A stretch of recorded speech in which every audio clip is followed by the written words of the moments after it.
মেডিকেলে কি হয়, গার্বেজ ইনফো কোশ্চেন।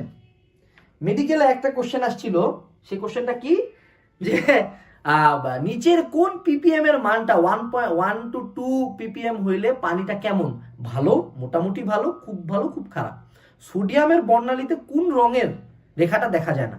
এই দুইটা কোশ্চেন আমি অ্যাসিওর করতে পারি কোনো শালা এটা পারে নাই, একান্ত যদি কোনো মানে জানোয়ার থাকে সেবাতে কেউ পারার কথা না। এই দুটা কোশ্চেন মেডিকেল দিয়ে রাখছে। এরকম মেডিকেলে বিভিন্ন শীট গার্বেজ জায়গা থেকে কোশ্চেন দেখবা, দেখে মনে হবে যে এই কোশ্চেনটা স্যার কেন করলো। স্যার কি বোকা? না, তুমি বোকা। স্যার জানে যে এই গার্বেজ আমি ঢুকাই দিব, ও এই গার্বেজ দাগাবে, মাইনাস খাবে মাইর, অথবা নেক্সট ইয়ার এই গার্বেজ মুখস্থ করতে যাবে, ভালো ইনফরমেশন বাদ দিবে, আবার মাইর। দুই ধাপে মাইর খাচ্ছ তুমি। তো যেগুলা গার্বেজ, গার্বেজ দেখা যাবে না। অনেক কোচিং দেখবা বড় বড় গার্বেজের শীট দেয় যে গার্বেজ মাথায় ঢুকাও। আরে বাবা, গার্বেজ দাগাইতাম না। মেডিকেলের ক্যাপমার্ক কত? 75। মানে 25টা যদি আমি বাদ দিয়ে আসি, তাও তো ঢাকার 3টাতে আমি বয়ে আসি।